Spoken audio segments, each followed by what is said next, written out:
Hinebra, kulang daw sa big man. Pero Greg Slaughter plus Justin Chua, kulang pa din ba? So yan ang topic nating mga tatalakayin ngayon. So about muna tayo rito kay big man Justin Chua. So may lumabas ngang update patungkol rito kay Justin Chua na siyang ipinost ng isang Hinebra fan page. Nito lang na para bang isinasuggest nito etong si Justin Chua para makatulong sa frontline ng Barangay Hinebra. So si Justin Chua nga ay isang versatile big man na mayroong maayos na size and outside shooting. So kamakailan lamang din nirelease na ito ng team ng Blackwater Bossing na siyang dahilan para malagay sa unrestricted free agent list. So kung babalikan nga natin ang naging interview nung nakaraan na kay Coach Tim after matalo nga po ang team niya kontra dito sa Magnolia sa opening day ng PBA Season 50 ng Philippine Cup. Nakikita nga raw po nitong si Coach Tim na hindi pa kailangan baguhin agad yung kanyang frontline rotation. Dagdag pa nga nito, although we didn't play well in the first game, we still very much our lineup.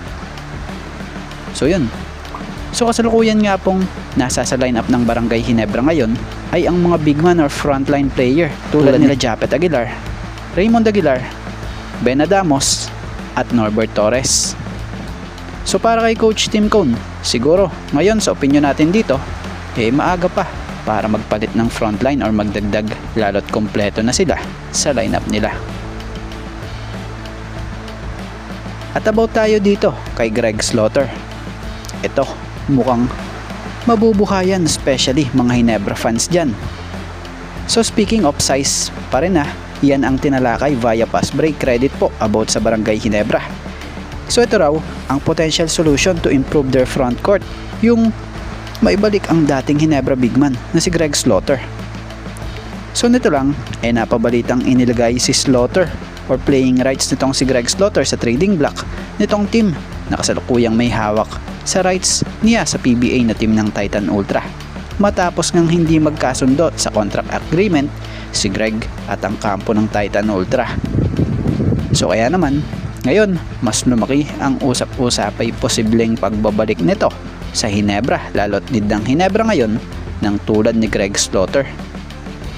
Kaya naman sa isang update or nabasa nating update dito sa fast break, nagtanong di umano raw sila kay Hinebra mentor Tim Cone about the possibility of muling pagkuha nila sa 7-foot Cebuano center na ito. At batay di umano sa naging pagsagot nga po nitong si Coach Tim. Ayon kay Coach Tim, credit po, that's not something we would divulge at this time. So kung sa Tagalog, kung ating tatagalugin, ayan nga raw yung bagay na hindi pa dapat ipaalam or ibunyag sa ngayon. So kung ganun, ang naging sagot nitong si Coach Tim, maaaring possible kunin muli ito si Greg or possible hindi rin. So dalawa lang ang pupuntahan yan. Kaya naman, kaabang-abang for sure yan. Dahil pag nagkataon, panigurado, muli tayong makakakita ng original Twin Towers sa Barangay Hinebra. So abang-abang sa mga susunod na update patungkol nga dito.